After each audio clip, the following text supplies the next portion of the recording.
유대인들이 안디옥과 이고니온에서 와서 무리를 충동하니 그들이 돌로 바울을 쳐서 죽은 줄로 알고 시외로 끌어내치니라.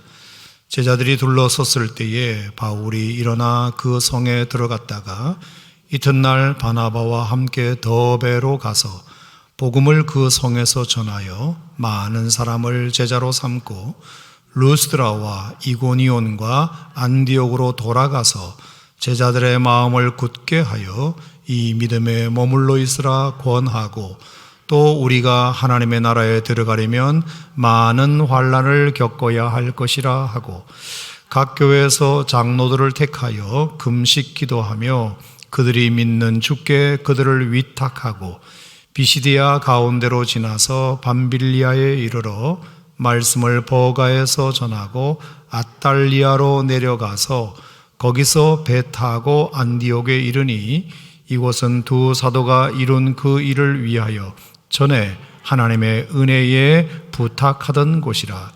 그들이 이르러 교회를 모아 하나님이 함께 행하신 모든 일과 이방인들에게 믿음의 문을 여신 것을 보고하고 제자들과 함께 오래 있으니라.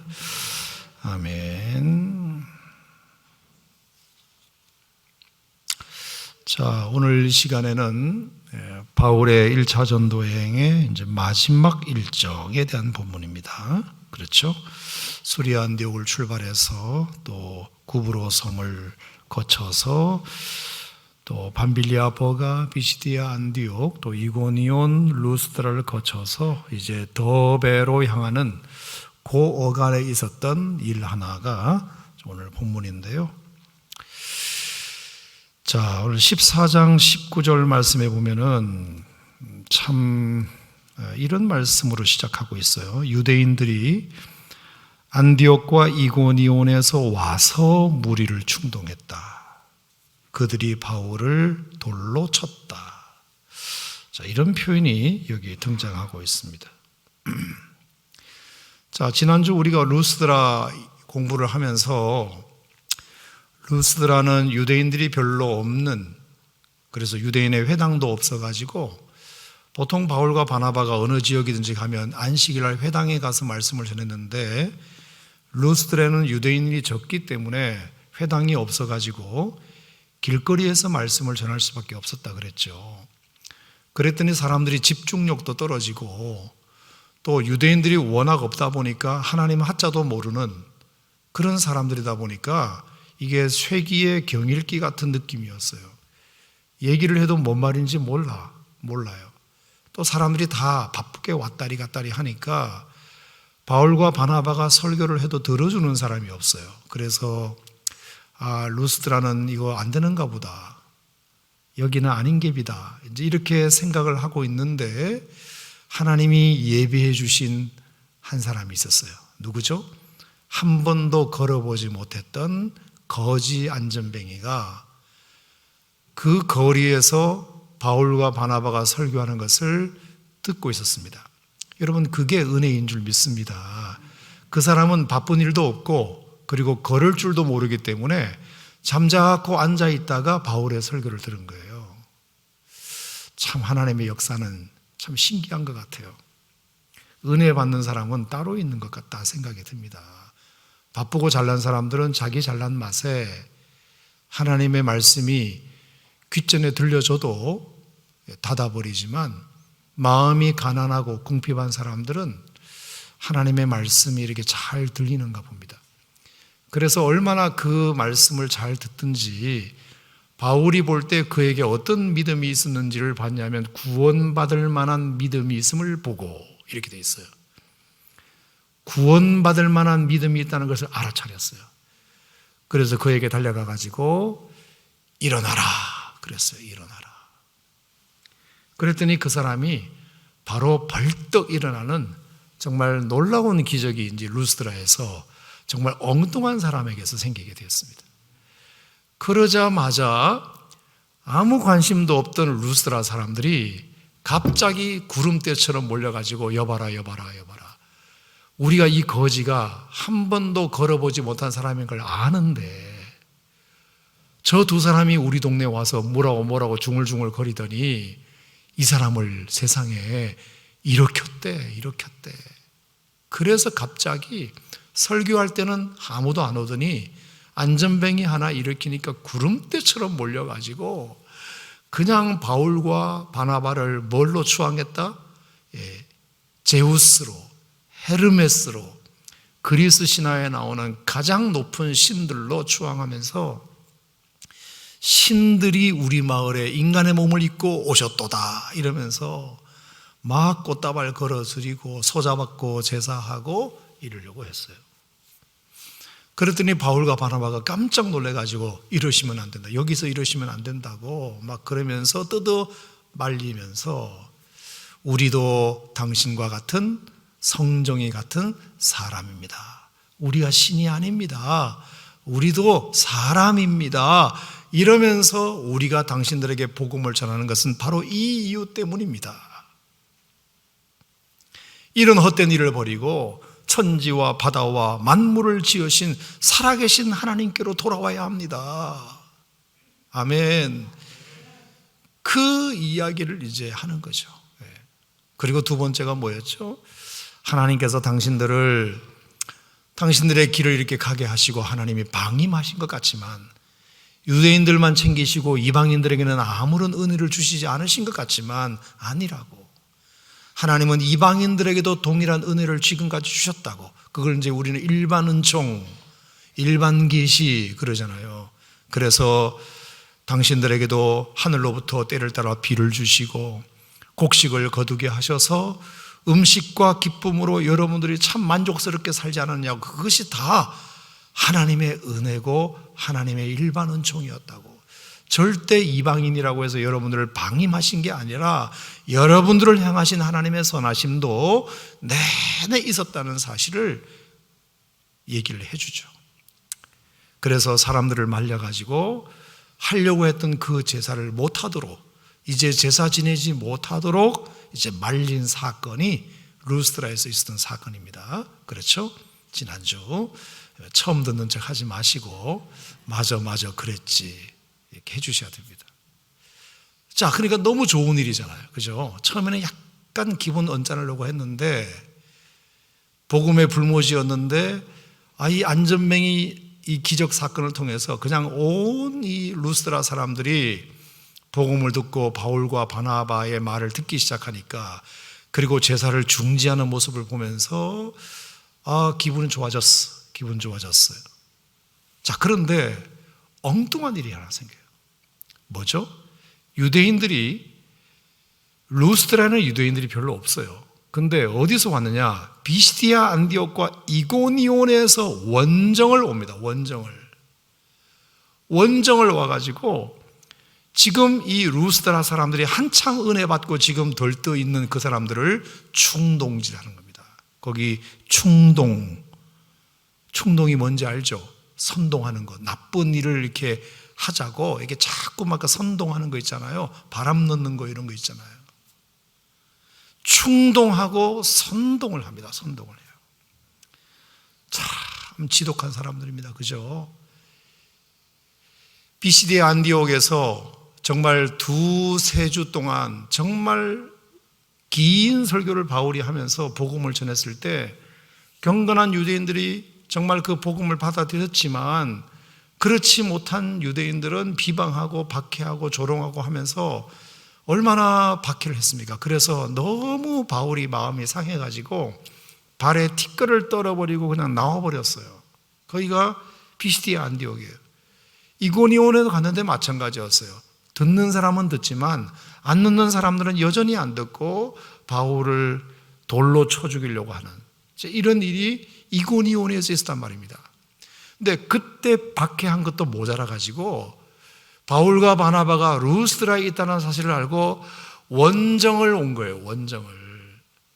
오산에서 복음을 전하고 있으니까 저 서울에서 저기 양주에서 포천에서 여기서 원정을 와가지고 여기서 복음 전하고 있는 사람들을 핍박하고 있는 상황이 된 거죠.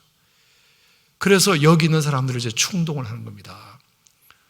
저 바울과 바나바가 너희들한테 무슨 짓을 했는지 모르지만 저거 믿지 마라. 저거 믿지 마라.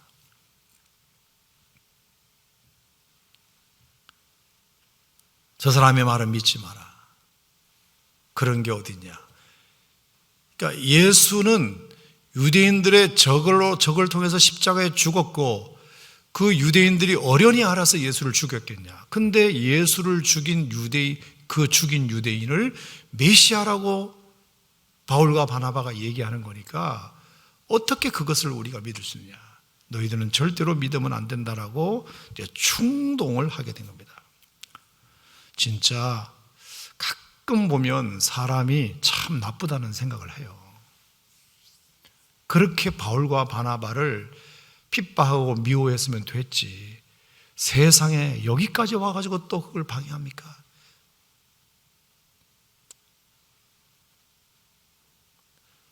근데 더 제가 속상한 것은 뭐냐? 자, 그 사람들은 그랬다고 칩시다. 루스드라 사람들은 이제 방금 은혜 받았잖아요. 정말로 은혜 받은 지 얼마 안 됐잖아. 그죠? 그런데 오늘 본문 말씀에 보니까 무리를 충동하니 그들이 돌로 바울을 쳐서, 여기서 무리와 그들은 같은 거예요. 무리를 충동하니 그 무리들이 돌로 바울을 쳤다. 나는 참 알다가도 모르겠습니다. 여러분도 이해가 되면 저한테 설득을 좀 해줘 보세요. 아니, 방금 바울과 바나바의 그 전도를 듣고 그리고 기적을 보고 그렇게 했잖아요. 근데 누군가가 갑자기 원정을 와가지고 저 바울과 바나바를 믿지 말라고 충동한다고 해서, 선동한다고 해서 그 성동에 넘어가는 사람들은 또 뭐냐? 그걸. 저는 참 알다가도 모르겠어요. 아담과 하와가, 제가 한번 얘기했죠. 아담과 하와를 위해서 하나님이 무슨 일을 하셨나요? 해와 달과 별들을 아담과 하와를 위해서 만들어주셨어요. 일월 성신을 만드시고 빛을 창조하시고 땅과 바다를 만드시고 심 있는 채소와 과일을 만드시고 하늘에는 새를, 바다에는 물고기를 창조하시고 각종 들짐승들을 다 창조하시고, 마지막에 하나님이 인간을 만드실 때, 하나님이 인간을 만드실 때는 특별한 방법으로, 핸드메이드로, 말씀으로가 아니라 직접 흙을 빚어 생기부로 하나님 당신의 이마고 데이, 하나님의 이미지를 거기다가 불어넣으시고, 메리굿, 정말로 하나님 보시기에 심히 좋은 인간으로, 그리고 거기다가 생육하고 번성하고 충만하고 정복하고 다스려라, 모든 축복을 그냥 덤탱이로 얹어주시고, 게다가 또 아담이 혼자 독처하는 것이 쓸쓸해 보여서 하와까지 붙여주시고, 이보다 완벽한 은혜를 아담과 하와 이후에 누가 받아봤나요? 누가?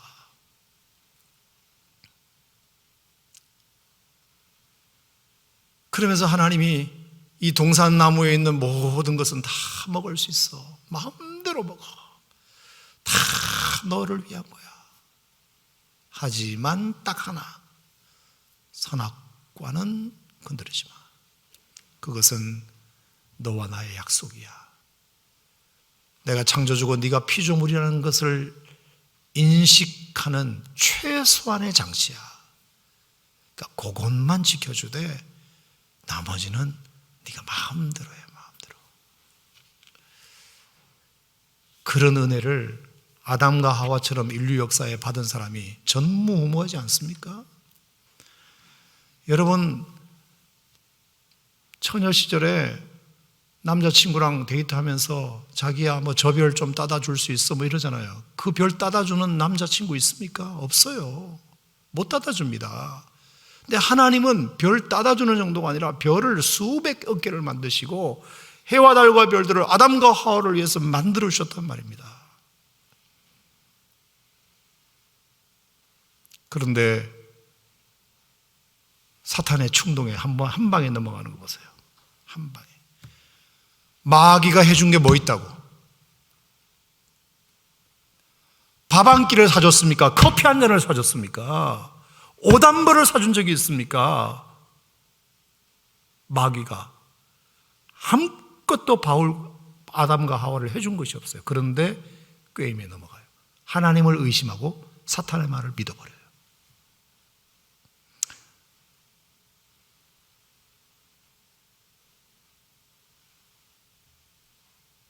하나님을 의심해요. 그 사탄의 충동질에 선동질에 두 번도 아니고 한 번만에 넘어가요. 한 번만에. 그런가? 그래서 먹지 말라 그랬나?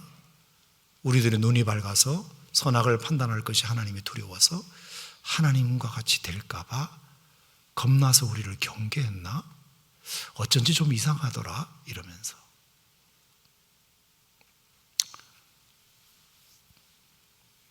인간이 얼마나 사악한지 아시겠죠? 인간이 얼마나 은혜를 모르는 인간인지 아시겠죠? 얼마나 선동 잘 당하는지 몰라요. 저는 그래서 그 말이 무슨 의미인지는 알아요. 국민이 주인이다.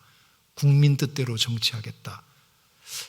백성들의 마음을 헤아리겠다. 그 말은 참 좋은 말이죠. 그죠? 당연히 그렇게 해야지. 지도자나 대통령이 마음대로 하면 안 되죠. 하지만 그렇다고 해서 국민들의 뜻이 최선은 아니에요. 다수가 언제나 옳지 않아요. 역사를 통해서 보잖아요.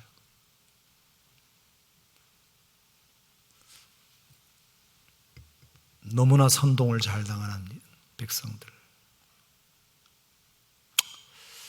여러분 한번 좀 생각해 보세요. 자, 루스드라에 참 기가 막힌 하나님의 은혜가 지금 역사하고 있는데 바울이 설교가 끝난 지 얼마나 됐다고 세상에 알지도 못하는 유대인들이 저 원정 와가지고 무리를 충동한다고 해서 헷가닥 넘어가는 이 루스드라 사람들을 보세요. 그리고 뭐를 했느냐? 그들이 돌로 바울을 쳤어요. 자, 여기 죽은 줄로 알고 라고 되어 있는 말을 보면 거반 죽였다는 뜻이에요. 그래서 시외로 끌어내치니라. 그러니까 죽은 줄 알고 죽었다고 생각하고 그냥 시체를 그 마을 바깥으로 버렸다 이 뜻이에요. 버렸다. 저는 이 말씀을 보면서 너무 화가 많이 났어요. 은혜를 받았다는 사람들이 알지도 못하는 누군가가 쓱 교회에 침투해가지고 살살살살 선동하면 그냥 한 방에 넘어가 버리는 한국교회 맹점이에요. 맹점. 최대 약점이에요. 이단이 그래서 신천지가 그래서 교회를 우습게 봐요. 조금만 꼬시면 다 넘어가니까. 그동안 들었던 말씀은 뭐며 그동안 설교했던 것은 뭐며 그동안 들었던 복음은 도대체 뭐며 목회자가 그들을 위해서 눈물로 기도해주고 섬겨왔던 것은 도대체 뭐며 한 방에 신천지 같은 애들이 들어와가지고 살살살살 꼬시면 그냥 넘어가서 교회에 분란을 일으키는, 그래서 한국 교회가 쪼개진 교회가 얼마나 많은지 몰라요. 돌로 쳐서 루스드라 바깥으로 시체를 버려버렸어요. 왜 그럴까? 제가 생각해 봤어요. 왜 그럴까?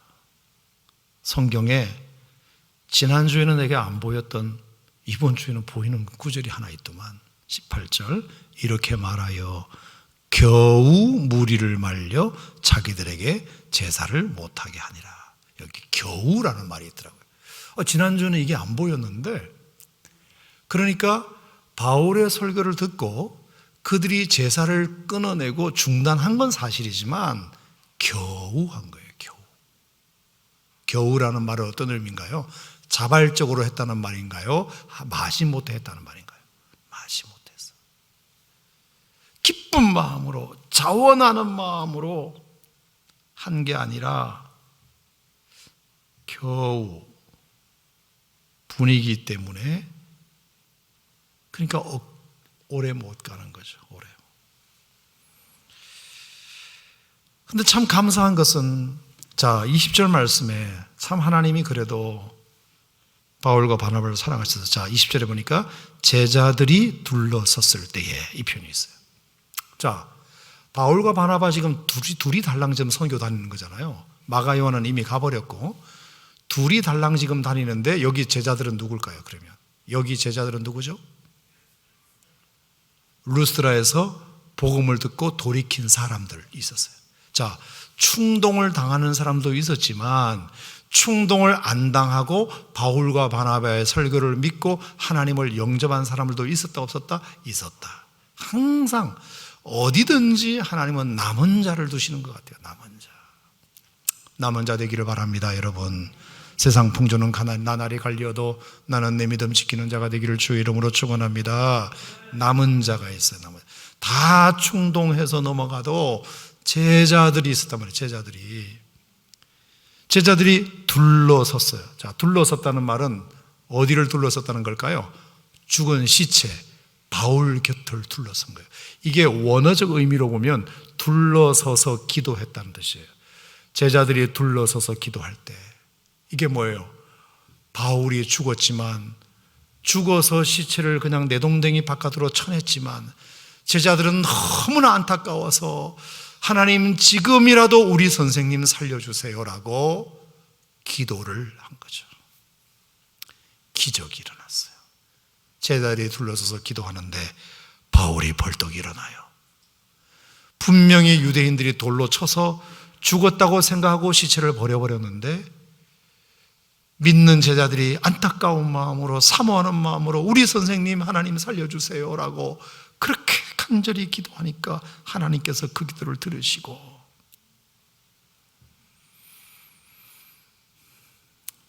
하나님께서 바울을 일어나게 하셨어요. 할렐루야. 참 성도들의 간절한 기도를 하나님이 외면치 않으셨다. 저는 그렇게 생각하고 두 번째는 리빙스턴이 말한 것처럼 Missionary does not die. 사명자는 죽지 않는다. 바울과 바나바가 사명이 남아있으니까 너 할 일이 있으니까 지금 죽을 때가 아니야. 하나님이 그래서 그 성도들 제자들의 간절한 기도를 들으시고 그 바울의 숨이 돌아오게 하셔서 회복되게 하셨어요. 그래서 그 성에 들어갔다가 어디로 들어간 거예요? 그러니까 다시 루스드라로 들어간 거예요. 그래서 그 제자들 집에 어디 갔겠죠. 가서 하룻밤 푹 쉬게 하고 다 상처 닦아주고 그리고 나서 이튿날 일주일도 아니야. 이튿날 바나바와 함께 더베로 가요. 그래서 이제 루스드라를 떠나서 더베로 가게 되었습니다. 더베로 가서는 21절에 복음을 그 성에서 전하여 많은 사람을 또 제자로 삼고 그러니까 바울 입장에서는 거의 죽었다가 살아난 거예요. 그죠? 죽었다가 하마터면 진짜 죽었다고 해도 과언이 아니에요. 죽었다고 생각하니까 시체를 바깥으로 버렸을 거 아니에요. 그러니까 바울은 이미 죽은 거나 다름없는 목숨이었는데 그래도 루스드라에 뿌린 그 믿음의 씨앗이 효과가 있어가지고 아마 내 생각에는 그 한 번도 걸어보지 못한 그 거지가 주동이 돼가지고 우리 선생님 낳고 주셨는데 이대로 보낼 수는 없어. 죽어도 못 보내 이러면서 간절히 기도해서 아마 진짜 살아났으리라고 생각해요. 그러니까 바울 입장에서는 정말로 제2의 인생을 살게 된 거죠. 제2의 인생을 살게 되니까 더 열심히 이제 복음을 전하는 겁니다. 그러니까 더베에 가서 또 열심히 복음을 전해서 많은 사람을 제자로 삼고 심지어 보세요. 루스드라와 이고니온과 안디옥으로 돌아가요. 이게 기가 막힌 말씀이에요. 그러니까 왔던 곳으로 다시 돌아갔다는 이 말이에요. 다시 거꾸로 돌아가요. 제가 지도를 한번 보여드릴게요. 지도를 보시면 이게 이제 어떻게 되느냐 하면 자초지종이 오른쪽에 여러분 안디옥 있죠. 저기 이제 수리아 안디옥 교회가 있는 거기서 이제 파송을 받고 실루기아 항구로 와가지고 배 타고 구부로섬으로 갔죠. 살람이. 그래서 이제 해안도로를 따라서 바보까지 와가지고 거기 서기오 바울을 전도하잖아요. 그래서 예수 믿게 만들어요. 그리고 다시 이제 배를 타고 밤빌리아의 버가로 갑니다. 그래서 마가 요한이 돌아가요. 엄마 보고 싶다고. 그래서 버가에서 이제 바울과 바나바 둘이서 버가에서 비시디아 안디옥으로 올라갑니다. 거기서 엄청 긴 설교를 한 거 설교 드렸어요. 그랬더니 믿는 사람도 있고 안 믿는 사람도 있는데, 안 믿는 사람이 너무 세게 나오니까 바울과 바나바가 그냥 기분 나빠서 발에 티끌을 떨어버리고 비시디아를 빠져나옵니다. 그래서 간 게 이고니온이에요. 이코니안, 지금의 코니아인데, 그 이고니온에서도 복음을 전했더니 또 두 패가 딱 갈라져 가지고 믿는 사람도 있고 안 믿는 사람도 있고, 그리고 그 안 믿는 사람이 바울을 돌로 쳐가지고 내쫓았어요. 그래서 쫓겨온 것이 어디예요? 루스드라예요. 그 루스드라는 유대인들이 별로 없어, 회당도 없어. 그래서 거리에서 복음을 전하는데 사람들이 아무도 안 알아줬지만 거지 한 사람이 그걸 듣고 구원받을 만한 믿음이 있어서 이제 전도가 돼가지고 온 성이 뒤집어진 거잖아요. 자, 그런데 갑자기 저 이고니온과 안디옥에서 누가 왔다? 유대인들 원정대가 와가지고 루스드라에 있는 이 바울과 바나바를 막 박해를 하고, 루스드라 사람들을 충동을 해가지고 선동을 해서 저 사람 믿지 마라, 저 사람 말 믿지 마라 이렇게 해가지고 사람들이 또 넘어가서 돌을 던져가지고 바울과 바나바를 거의 죽여버리게 됩니다. 하지만 제자들이 그래도 몇 명 있어가지고 그 쫓겨난, 그 거의 숨이 끊어진 그 바울을 위해서 간절히 둘러서서 기도할 때 하나님께서 바울을 살려주셔가지고 더베로 갔어요. 자, 그렇죠. 자, 더베로 가서 이제 어디로 가야 되냐면 안디옥으로 이제 다 왔잖아요. 왔으면 안디옥이 어디예요? 더베에서 안디옥 가려면 어디로 가면 돼요? 지름길이 있잖아요. 그죠? 더베에서 이렇게 가면 안디옥이 자기 파송교회로 돌아가는 거잖아요.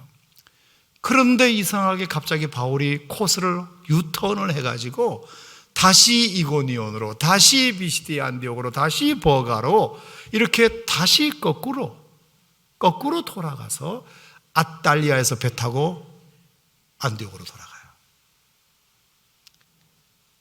여러분, 이게 바울의 1차 전도의 코스예요. 시험 문제 나와요. 잘 외워놓으세요. 기말고사에 나와요. 자, 여러분, 참 바울과 바나바가 존경스럽지 않을 수가 없는 게, 자, 루스드라 자기 돌 맞은 곳이잖아요. 이고니온 자기한테 돌 던진 곳이잖아요. 비시디아 안디옥 자기를 핍박해가지고 발에 티끌을 떨어버린 곳이잖아요. 트라우마가 있는 곳이에요. 거기가 한번 돌 맞으면 트라우마가 생겨가지고 이게 지워지지가 않아. 그래서 그쪽을 쳐다보기도 싫어. 군대 갔다 온 애들은 군대 쪽을 향한 오줌도 안 싸요. 너무 거기서 이제 힘들게 지냈으면 그 방향 보고 오줌도 안 싼대요. 그만큼 트라우마가 심하단 말이에요. 근데 거기가 어디라고? 바울이 또 가요. 뭐 하러 갔다?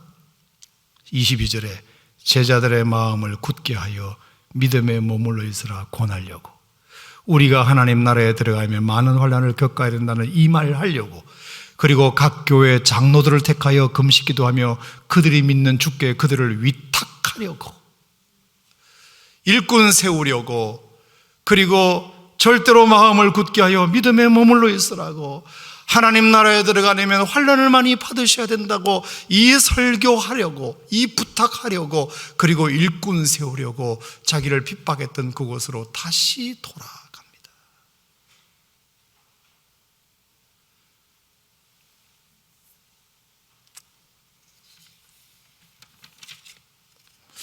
역시, 자, 지도 내리시고요. 사역자는 역시 사역자다.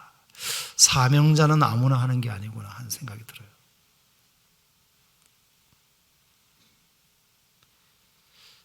저는 누가 이렇게 신학교를 가겠다, 뭐 목사가 되겠다, 또 제가 목사 시치위원으로서 목사님들 이제 그 면접할 때도 제가 꼭 묻는 질문이 있는데, 당신은 목사로서 얼마나 잘 구비가 되어 있다고 본인 스스로 생각하냐, 이런 질문을 하죠. 목사로서 갖춰야 할 여러 가지 자격들을 쭉 한번 언급해 봐라. 그러면 이제 뭐 성경도 많이 봐야 되고, 뭐 기도도 많이 해야 되고, 뭐 설교도 좀 할 줄 알아야 되고, 이런 등등을 얘기하세요. 뭐 틀린 말은 아니죠.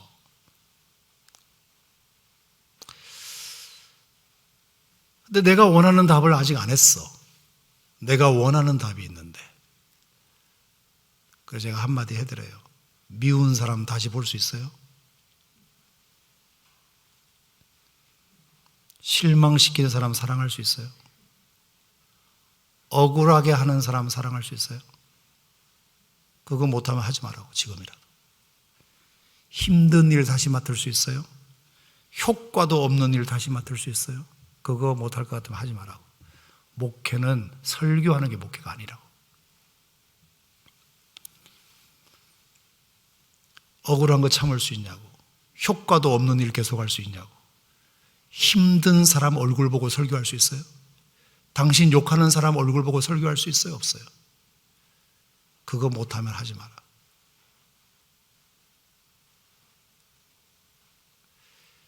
바울과 바나바가 딱 그거예요.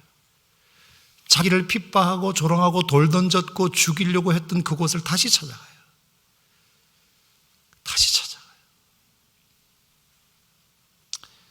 그러니까 루스드라 이고니온 사람들은 우리가 그렇게 바울과 바나바를 내쫓았으니까 바울 선생님, 우리는 우리한테 다시는 안 오실 거야.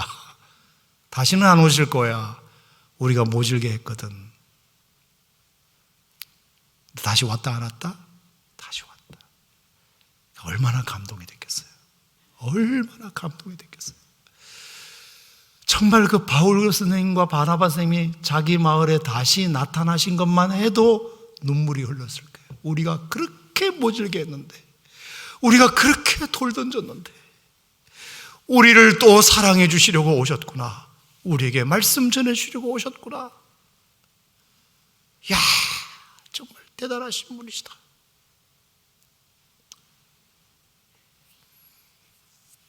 그거 못하면 사역자 하지 마라. 그거 할 수 없으면. 바울을 통해서 참 많은 것을 배워요.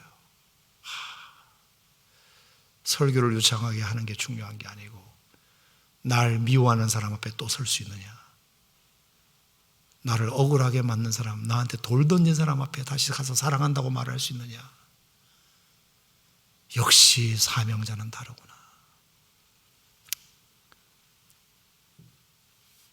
그러니까 흔들리고 변덕스럽고 쉽게 포기하고 좀 힘들다고 해서 나 안 해 그냥 하고 던져버리고, 그렇게 해가지고는 절대로 사역을 할 수가 없어요. 사역을. 당신이 나한테 좀 맞춰주면 내가 하고, 안 맞춰주면 나 안 해. 이게 얼마나 역하고 약한 사역자의 모습인가. 격려가 필요 없다는 뜻은 아니에요. 격려하고 축복하고 보상해드리고 또 섬겨드리고 당연히 그렇게 해야죠. 하지만 기본적인 우리의 마음속에 그것과 상관없이 우리는 하나님 앞에 부름받은 사명을 따라 존귀 영광 모든 권세 주님 홀로 받으소서. 아골골짝 빈들에도 복음 들고 가오리다.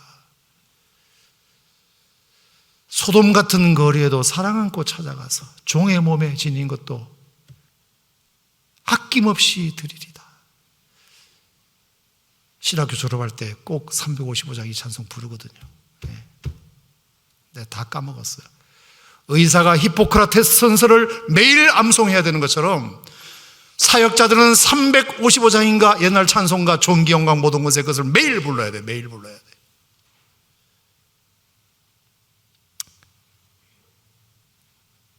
국회의원들이 국회의사당 앞에서 당선되고 나면 선서하듯이, 대통령이 취임식에서 선서하듯이 그 초심을 잃지 말아야죠.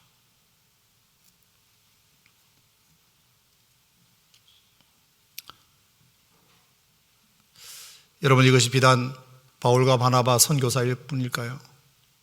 한 교회를 목회하는 목회자일 뿐일까요? 장로님들은 안 그럴까요? 당연히. 권사님들은 안 그럴까? 당연히. 목자는 안 그럴까? 당연히. 교사는 안 그럴까? 당연히. 하나님 앞에 작은 것이든 부름받은 사람들은 이 각오가 없으면 힘들어요. 이 각오가 없습니다. 왜냐하면 교회 공동체는 세상하고 좀 많이 다른 게 많아요. 그죠? 우리가 하나님 바라보고 하나님의 위로와 보상을 기대하고 사역하고 섬기는 거지, 하나님에서 주시는 내가 은혜를 받고 그 은혜에 감격해서 하는 거지. 아멘입니까? 오해하지는 마세요. 사람들의 위로와 격려와 보상이 필요 없다는 건 아니에요. 당연히 그것도 있어야죠. 수고를 알아주고 고맙다고 말하고 격려와 칭찬은 우리가 반드시 해야 되는 것은 우리의 몫이지만, 그것을 맡은 사람들의 마음은 다른 마음을 먹어야 된다. 바울과 바나바처럼 자기한테 돌 던진 그곳으로 갈 수 있어야 된다. 자기를 조롱하고 핍박했던 그곳으로 다시 갈 수 있어야 된다. 그래서 예수님도 십자가에서 돌아가실 때 자기를 돌팔매질하고 채찍질하고 침뱉었던 그 사람들을 향하여 예수님이 하신 말씀이 있어요. 주여, 저들의 죄를 용서하시옵소서. 저들이 하는 것을 알지 못해서 그렇습니다. 스데반 집사님도 똑같이 얘기했어요. 우리는 그것을 통해서 참 많은 것을 배워야 합니다. 자, 그랬더니 루스라, 이고니온, 비디아, 비시디아, 안디아 사람들은 다시는 안 올 줄 알았는데 오니까 너무 감격스러워가지고, 역시 바울과 바나바는 훌륭하신, 아마 그래서 제 생각에는 이제 나중에 2차 전도행 때 말씀드리겠지만, 이 루스라에서 누가 제자가 되죠? 디모데가 이제 나중에 바울의 제자가 되거든요. 참 아마 다 이런 것과 관련이 있어야 생각해요. 그러니까 이 디모데 같은 훌륭한 제자가 이제 탄생하는 기회가 되는 거죠.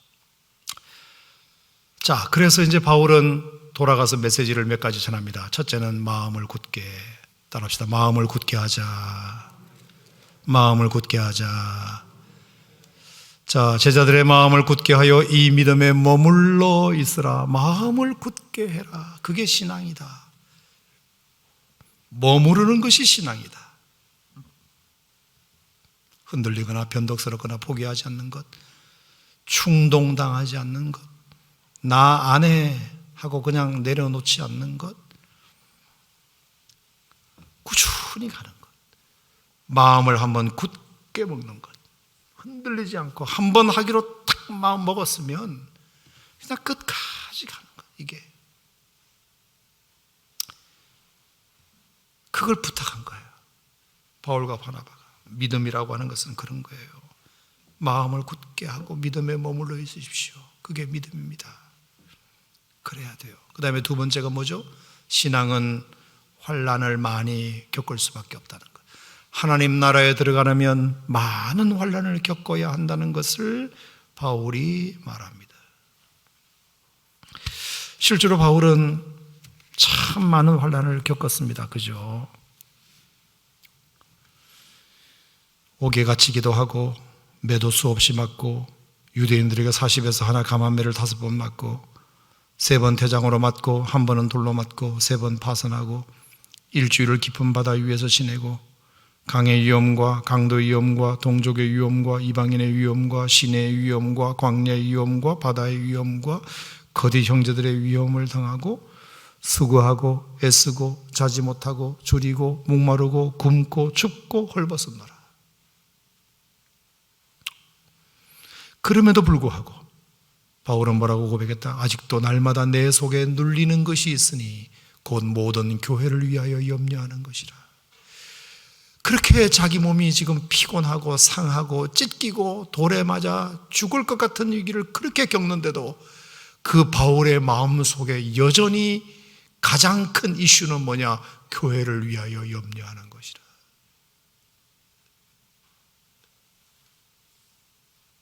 오직 교회 생각밖에 없어요. 자기 처지를 한탄하거나 원망하거나 그것 때문에 흔들리거나 이 길이 아닌 길이다 이렇게 생각하지 않고, 그럼에도 불구하고 그냥 교회를 위하여 염려하는 마음밖에 없어요.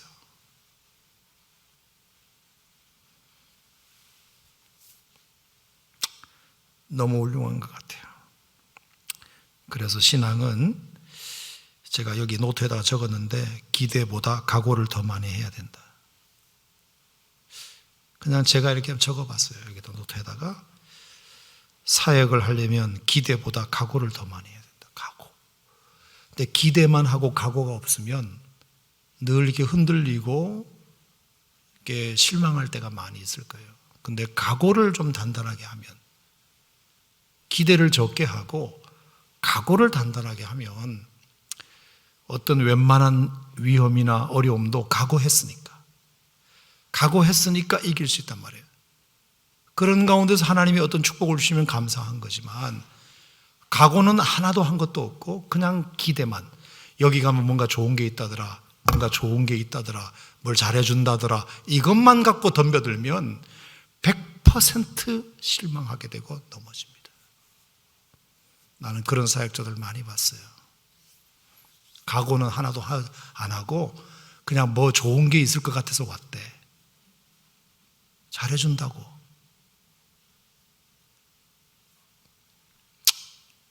자격이 없어요. 사역자는 기대보다 각오를 많이 해야 돼요. 각오. 하나님의 사람들은 각오해야 돼요. 각오. 하나님의 나라에 들어가면 많은 환난을 겪어야 될 것이라는 각오가 있어요. 각오. 그러면 하나님께서 그 각오한 자에게 위로해 주시고 또 은혜도 주시고 또 때에 맞는 선물도 하나님이 주세요. 안 주시는 것이 아닌데 내 마음은 뭘 먹어라? 각오해라. 각오. 기대하지 말고 각오하자.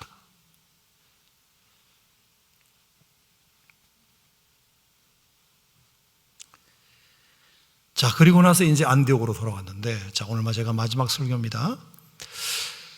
자, 그래서 이제 아달리아로 와서 안디옥으로 와서, 자, 26절에 보니까 이곳은 두 사도가 이룬 그 일을 위하여 전에 하나님의 은혜에 부탁하는 곳으로 돌아왔어요. 모교회로 돌아온 거예요. 자, 그래서 돌아와가지고 27절에 그들이 이르러 교회를 모아, 성도들을 다 모아가지고 두 가지 이야기를 해요. 첫 번째, 1차 전도여행에 있어서 어떤 일이 있었느냐 하면 하나님이 함께 행하신 모든 일과, 이걸 보고요. 자, 여기 보니까 하나님이 함께 행하신 모든 일을 보고했대.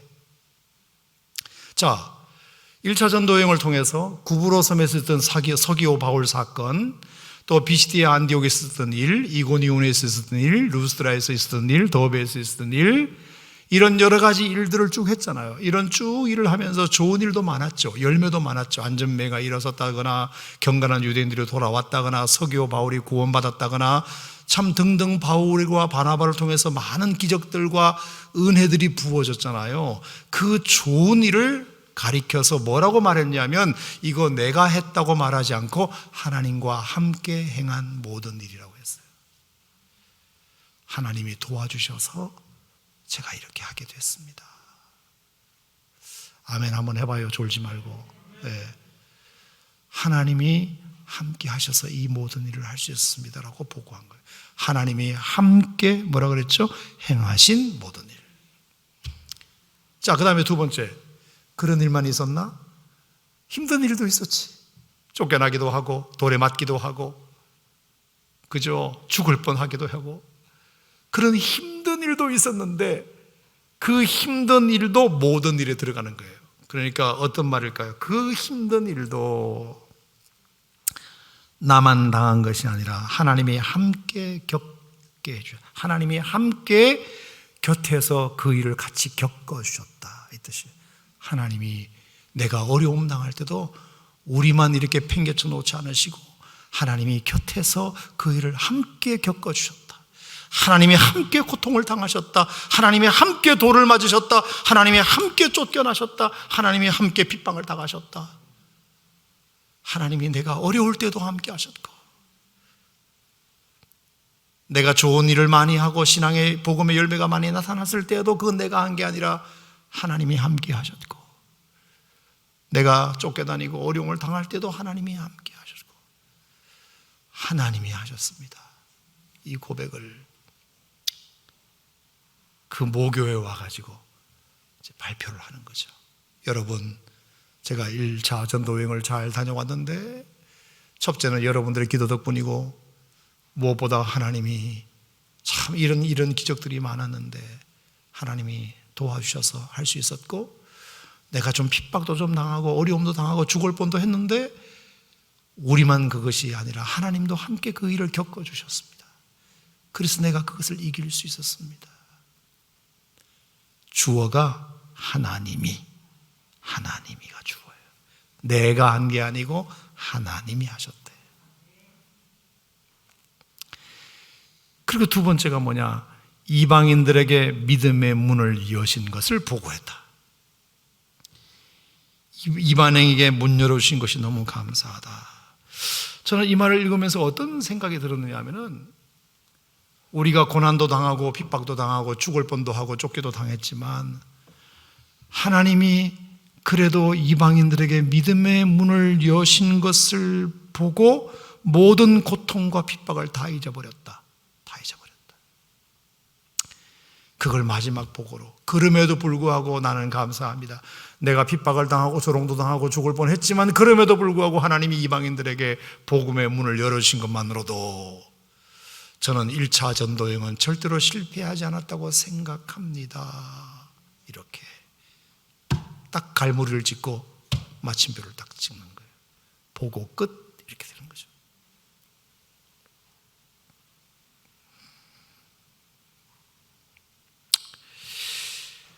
정말 최선을 다해서 사도 바울은 1차 전도여행을 마쳐요. 그 조지 휘필드라는 분이 그런 얘기를 했죠. 제가 대학원 다닐 때 그 소리 듣고 참 마음에 많이 와닿았는데, 그의 평생의 기도 제목이 그거래요. 저는 썩어 죽기보다 달아서 사라지고 싶다. 썩어서 죽기보다 달아서 사라지고 싶다. 너무 많이 썩가지고 아주 맨들맨들해져서 아주 그냥 닳고 달아서 나는 사라지고 싶지, 썩어 죽기 싫다. 죽는 날까지 힘을 다하여 하나님 나라를 위하여 충성하다가 하나님 앞에 가고 싶다. 이 고백을 조지 휘필드가 했는데, 저는 그래서 옛날에 어느 누군가가 그 얘기했던 것이 참 기억이 나서 마지막 말씀으로 드리고 싶어요. 어떤 마라톤 선수가 42.195km를 뛰고 나서 인터뷰를 했는데, 그 사람이 아마 1등인가 2등인가를 했을 거예요. 그래서 이제 인터뷰를 했겠죠. 근데 42.195km를 뛰고 났는데도 보통 그러면 사람이 다 쓰러지잖아요. 바닥에 그냥 너무 힘들어가지고. 근데 이 친구는 안 쓰러지고 여전히 쌩쌩한 거예요. 그걸 자랑이라고 이제 인터뷰를 하는 거예요. 나는 더 뛸 수 있다고. 42.195km보다 더 뛸 수 있다는 것을, 자기가 쌩쌩하던 것을 이렇게 자랑하는 인터뷰를 하더라고요. 근데 그 인터뷰를 보고 어느 누가 이제 코멘트를 했는데, 저게 자랑이라고. 저게 자랑이냐? 여전히 힘이 남아있다는 것은 최선을 다하지 않다는 거죠. 당신이 1등을 하든 2등을 했다는 게 중요한 게 아니야. 1등을 하든 2등을 하든 그게 중요하지 않아. 당신은 최선을 다하지 않았어. 어떻게 아직도 힘이 남아있을 수가 있어? 힘이 남아있다는 것이 자랑이냐?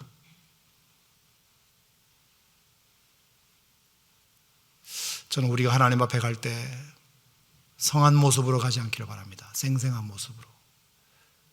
하나님, 나 체력이 아주 튼튼합니다. 여러분, 그건 자랑이 아니에요. 하나님, 제가 진을 다하여 제가 할 수 있는 모든 것을 다 쏟았습니다. 그래서 쓰러지듯 잠들러 하나님 앞에 부름받아 왔습니다. 더 이상은 내가 할 수가 없는 상황까지 이르러 주님 앞에 왔습니다. 이래야지. 저 아주 쌩쌩합니다. 그게 무슨 자랑이라고. 우리가 하나님 앞에 갈 때 너무 생생한 모습으로 가지 않기를 바라요. 제가 여러분 너무 생생한 모습으로 체력 비축해가지고 천국 가서 뭐하게? 하나님이 주신 명을 따라 생명을 바쳐서 끝까지 피를 토하는 심령으로 목숨을 걸고 진을 다 빼고 이제 42.19km 피니시 라인을 통과하자마자 거의 거반 죽는 것처럼 쓰러지듯이 최선을 다해야 그게 등수와 상관없이 잘 뛴 거지. 1등하고도 여전히 힘이 남아돈다고 하는 그 사람은 1등을 했다 하더라도 최선을 다하지 않는 거예요. 중요한 것은 우리가 하나님 앞에 바울과 바나바처럼 우리가 그런 마음의 각오를 다지는 것이 이게 사도행전이 우리에게 주는 여러 가지 교훈들 중에 하나라고 생각하고, 그건 바울 선생이나 하는 거지 나 같은 그냥 평신도는 아니에요. 그런 성경 구절은 어디에도 없어요. 우리 모두가 다 하나님 앞에 부름받은 교회로서, 사역자로서, 섬기는 자로서 하나님 앞에 그렇게 최선을 다하여 주 앞에 섬기는 여러분이 되신다면 하나님께서 여러분들의 상에 주시는 상이 크지 않겠는가, 저는 그렇게 생각하고, 우리가 그렇게 한번 주님 부르시는 그날까지 최선을 다해서 주 섬기는 일들을 여러분이 잘 감당한 하나님의 백성들이 되기를 주님의 이름으로 축복합니다. 고마우신 하나님.